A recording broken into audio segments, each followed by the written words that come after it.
जनाब, सबसे पहले तो मैं आपका शुक्रगुजार हूँ कि आप आज आएँ, शाह लतीफ़ कॉन्फ्रेंस को आपने कवर किया है।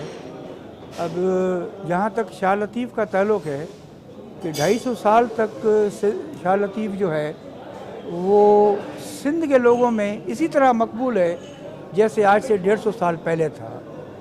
जिस ज़माने में शाह साहब ने शायरी की उस वक्त ज़राए इब्लाग़ का कोई ज़रिया नहीं था, लेकिन लोगों में उसकी शायरी उस वक्त भी मकबूल थी और उन्होंने मोहब्बत का पैगाम दिया है और इनकलाब का पैगाम दिया है। शाह साहब की शायरी को समझने के लिए बहुत ज़रूरत है। हमने शाह साहब का शायरी का उर्दू भी तर्जुमा करवाया है और हम चाहते हैं कि दूसरे ज़बानों में उसका तर्जुम हो ताकि ये मोहब्बत का पैगाम तमाम पाकिस्तान तक फैल सके। और आज जो कॉन्फ्रेंस हुई है, मैं पुरुम्मीद हूँ इस किस्म की कॉन्फ्रेंस हम इस्लामाबाद में भी करेंगे, लाहौर में भी करेंगे, मुल्तान में भी करेंगे, पेशावर में भी करेंगे। अब आज के दिन देखें ना, कल एक अफसोसनाक वाक़या हुआ है कि मियांवाली PFS में शहीद जवानों को शहीद किया गया है। कितने लोग, तो ये ऐसे खौफनाक हमारे मुल्क में ये रुझान जो चल रहा है, ये कौन लोग हैं, ये चाहते क्या हैं, कौन पाकिस्तान का अमन ख़राब करना चाहता है। मैं समझता हूँ कि इस वक्त पाकिस्तान में तशद्दुद और दहशतगर्दी की जो हवा चल रही है उसको रोकने के लिए शाह लतीफ़ का पैगाम भी ज़रूरी है, लेकिन सख्त इक़दाम करने भी ज़रूरी हैं कि ये कौन लोग हैं, कैसे आते हैं, पाकिस्तान में कार्रवाई करते हैं और फिर चले जाते हैं। मैं समझता हूँ कि सबसे बड़ा हल तो यही है, पाकिस्तान की सरहदें हैं इनको बिल्कुल बंद करना पड़ेगा और ये जो बाहर से लोग आते हैं उनको मेहरबानी करके नहीं रोका गया तो बड़े मसाइल हैं। अच्छा मदद अली साहब, ये बता दें कि ये ऑपरेशन जो हुआ है इसके थोड़ी बहुत नताइज तो सामने आ रहे हैं, लेकिन मौसर अंदाज में इसको करने के लिए क्या आपके पास हिकमत अमली है? उसके अलावा अमन अमान के क़याम के लिए शाह लतीफ़ भिटाई के पैगाम को किस तरह आप आम करेंगे? देखिए ना, शाह लतीफ़ के पैगाम के लिए तो मैं अर्ज़ किया कि हमने काफ़ी किताबें भी शाये कर रहे हैं और उसकी कॉन्फ्रेंस कर रहे हैं, लेकिन आपने जो पहला सवाल किया है कि मेरे भाई ये मसला तो 40 साल से है। जो आदमी आता है, ये पाकिस्तान को बैन अवी यतीमगाह तो नहीं है, जो आता है पासपोर्ट फाड़ के बैठ जाता है। भाई दुनिया का कौन सा मुल्क है जिसमें इस तरह कोई आदमी जा सकता है? आप दुबई में तो रह के दिखाएं, आप इंग्लैंड में रह के दिखाएं, आप सऊदी अरब में रह के दिखाएं। ये पाकिस्तान आखिर किस तरह, हम देखें ना, हमारे पास 80% लोग गरीब हैं। हमारे मसाइल जो ये हैं कि स्कूलों में क्या हालत है, पीने का साफ पानी नहीं है और मैं क्या मवासलात के मसाइल नहीं है, हल नहीं हो रहे। सिंध देखें आप, कराची इन्फ्लक्स कितना बर्दाश्त कर रहा है, कब तक ये हम बर्दाश्त करते रहेंगे? भाई हमारे भी तो मसाइल हैं, हमारे लोगों को भी बुनियादी सहूलत मिलनी चाहिए। हम कब तक, आप देखें ना, कब कहते हैं ये फ़लाँ लोगों का सबसे बड़ा शहर है, ये फ़लाँ लोगों का बड़ा शहर है। भाई आए कुछ वक्त के लिए फिर चले जाए अपने वतन। कौन रह सकता है? आप जाकर किसी भी अरब मुल्क में कारोबार तो करके दिखाएं। पाकिस्तान में 40 साल से ये मसला नहीं हुआ है। इस हुकूमत को क्रेडिट जाता है कि उन्होंने अब जो गैर कानूनी अफगान रह रहे हैं उनको वापस भेजने का सिलसिला शुरू किया है और अब ये वक्त आ गया है कि हमें सख्त इक़दाम करने पड़ेंगे। माजी में नहीं हुए हैं, अब मैं उस पर बात नहीं करता, मैं उस पर तनकीद नहीं करता, लेकिन अब वक्त आ गया है कि जो भी हुकूमत आएगी उसको अब ये फैसले करने पड़ेंगे। अच्छा ये बताइएगा मदद साहब कि अभी आपने जैसा कहा कि सिर्फ कराची यूनिवर्सिटी और सिंध यूनिवर्सिटी को शाह भिटाई पर PhD करने की इजाज़त दी गई। शाह ने मैं वाज़ह करूं कि मेरे भाई ये हमारे यूनिवर्सिटीज़ और ये थोक के हिसाब से लोगों को डिग्रियां दे रहे हैं और मार्केट में तो उनकी खपत है नहीं, वो कहाँ जाएंगे? अब मैं क्या बात करूं कि 2 मेरे पास केसेस आए हैं जो उन्होंने क्या किया है कि उर्दू की किताब सिंधी में तर्जमे करके PhD की डिग्री ले ली। अब क्या उसकी नौकरी ख़त्म कर दें?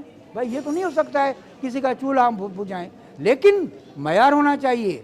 PhD की डिग्री और दूसरे मौज़ूआत में भी होनी चाहिए। मैंने ये कहा है कि सिंध यूनिवर्सिटी और कराची यूनिवर्सिटी को अपना मयार दुरुस्त करना पड़ेगा। अच्छा सर, ये बताएं कि कहा जा रहा है कि सिंधी मदद अली सर ये बताएं, अहमियत दी जा रही है, ये तो अंदाज़ा बजट से ही हो जाता है, लेकिन हमारा जो निसाब है वो इंटरनेशनल लेवल पर कब आएगा? प्राइवेट स्कूलों में जो बच्चे पढ़ते हैं इंटरनेशनल निसाब पढ़ाया जाता है, उस तक जो है उसका मुकाबला हमारा सरकारी निसाब पढ़ने वाला बच्चा कभी भी नहीं कर सकता। देखिए ना, मैं इसका जवाब ये देता हूँ कि हमारी बदकिस्मती है कि आपने इस मुल्क में 3 तबके पैदा कर दिए हैं। ہم جو اسکولوں میں پڑھتے تھے سرکاری اسکولوں میں میرے ساتھ ڈی سی کا بیٹا بھی پڑھتا تھا, ایس پی کا بیٹا بھی پڑھتا تھا.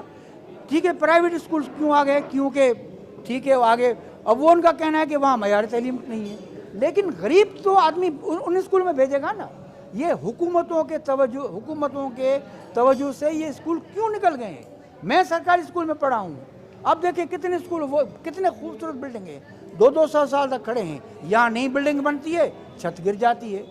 بھائی کرپشن نے ہمارے ملک کو تباہ کر دیا ہے. میں تو کھل کر بات کرتا ہوں, چاہے کسی کو برا لگے. بھائی میں یہ عرض کر رہا ہوں, جب آپ نے نصاب کی بات کی تو پرائیویٹ اسکول کو بھی پابند کرنا پڑے گا کہ وہ ایسا نصاب بنائے جس میں وہ بچہ کچھ سمجھ تو سکے. اس کو یہ پتہ نہیں کہ پاکستان کس نے بنایا, جا کر آپ کسی سے سوال تو کر سکے. ابھی ایک میں پرائیویٹ اسکول میں گیا تھا, ان کو میں نے یہ کہا کہ بھائی اسٹوڈنٹ اور ٹیچر اور والدین کے درمیان میں ایک خلیج پیدا ہو گئی ہے, پہلے یہ نہیں ہوتا تھا. آپ یاد کریں اپنے اسکولوں میں کبھی آپ ایبسینٹ رہ سکتے تھے؟ کبھی نہیں. آپ جھوٹی درخواست ہم دیتے تھے, وہ الفاظ پہچان لیتے تھے ہیڈ ماسٹر. یہ حالت ہے, 4 دن بچے نہیں جاتے ہیں. ہمارے پرائیویٹ کتنے اسکولس میں آئیز چل رہی ہے, منشیات چل رہی ہے. میں نے اسلام آباد میں اب سختی سے یہ کیا ہے کہ بھائی ہمارے سرکاری اسکولوں میں یہ بات, جن بچوں کو کھانے کے لیے پیسے نہیں ہیں وہ کہاں منشیات استعمال کریں گے. یہ ان پرائیویٹ اسکولوں میں بیماری ہے جہاں بڑے بڑے لوگوں کو پڑھتے ہیں. میں کوشش کر رہا ہوں, وقت کم ہے لیکن اچھی چیز کا بنیاد ڈال کے. اچھا سر یہ بتائیں کہ سندھی, اور کہا جا رہا ہے کہ سندھی اور اردو لینگویج سمیت باقی جو لینگویجز ہیں انہیں کمپلسری سے آپشنل کا درجہ دیا جا رہا ہے, اس میں کتنی سزا کے بھائی ابھی میرے سے پہلے میں بتاؤں, میرے سے پہلے سنا ہے کہ تمام صوبوں نے کسی میمورنڈم سائن کی ہے. اب وہ میمورنڈم میں دیکھتا ہوں, اور ابھی مجھے بتایا گیا ہے, میں کوشش کروں گا کہ اس سلسلے میں کوئی حل ہو سکے. ڈاکٹر صاحب یہ بتا دیں کہ ابھی جو الیکشن ڈیٹ جو اناؤنس ہوئی ہے عام انتخابات کے حوالے سے, کیا یہ اس تاریخ جو اناؤنس کی گئی اس کے اوپر الیکشن ہو سکیں گے؟ کیوں نہیں ہو سکتے؟ الیکشن کب نہیں ہوئے ہیں آپ مجھے بتائیں. 70 میں طوفان آیا ایسٹ پاکستان میں, 2 مہینے کے بعد الیکشن دسمبر میں ہوئی. ہمیشہ عبوری حکومت آتی ہے, الیکشن تو ہوتے ہیں نا, الیکشن تو ضرور ہوں گے. کسی کے ذہن میں کیوں شک ہے بھائی؟ الیکشن ہوں گے, ڈیموکریسی اس ملک کا مسئلے کا حل ہے. لیکن ان کو بھی ابھی خیال کرنا پڑے گا کہ بھائی جو لوگ آپ کو ووٹ دیتے ہیں ان کے مسئلہ حل کرنا آپ کا کام ہے. آئین کہتا ہے کہ بھائی 16 سال کے بچوں کو پڑھائی تعلیم دینا حکومت کا کام ہے. پینے کا صاف پانی حکومت کا فرض ہے. دوسرے صحت کا مسئلہ, آپ چلیں اسپتالوں میں کیا حالت ہے, آپ کو پیناڈال نہیں ملے گی. اینٹی سنیک ویلم, آپ کو پتہ ہے کہ برسات کے مہینے میں سانپ کاٹتے ہیں, اینٹی سنیک ویلم نہیں ہے. میرے بھائی خدا کے واسطے ان سے اب آپ لوگوں کا بھی کام ہے کہ ان کا محاسبہ کریں اور دیکھیں کہ ہمارے اپنے اپنے اسپتالوں میں اسکولوں کی کیا حالت ہے پورے پاکستان میں. کچھ لوگ پولیٹیکل پارٹی باضابطہ طور پر نظام میں آ گئی کہ افغانی کو نکالا نہ جائے. کل پیپلز پارٹی کے چیئرمین نے بھی یہی بات کی ہے کہ یہ جو طریقہ ہے یہ ٹھیک نہیں ہے اس گورنمنٹ کا. اچھا, اس کے علاوہ کچھ سول سوسائٹی کے لوگ وہ بھی اس میں سراپا احتجاج ہے. تو جو گورنمنٹ کے کام میں رکاوٹ بننے جا رہے ہیں جو پولیٹیکل پارٹی, دیکھیں نا سلیم صاحب بات میری سنیں نا, سیاستدانوں کا کام اپنا ہے, میں اس پہ تنقید نہیں کروں گا, لیکن اچھا کام جو ہوتا ہے اس کی مخالفت نہیں کرنی چاہیے. یہ مجھے بتائیں کرائم کتنا ہوتا ہے ہمارے پاس. آپ کراچی میں چلیں, ہم لوگوں سے کتنا وہ ٹیلی فون چھینے جاتے ہیں, آپ کو پتہ نہیں کہ وہ کون لوگ ہیں, ہے ان کے پاس کوئی شناختی کارڈ.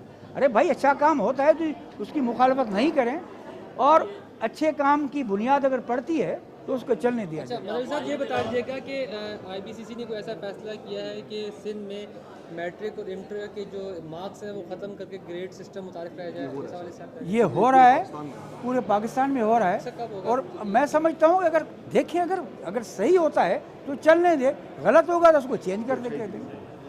اور میں آخری بات یہ کرتا ہوں کہ جیسے فلسطین میں کتنا قتل عام ہوا ہے, تو میں نے یہ آرڈر نکالا ہے کہ فلسطینی لڑکے جو ہمارے یونیورسٹی میں پڑھ رہے ان کی فیس بھی معاف کی جائے گی اور ان کو تمام سہولت دی جائے گی.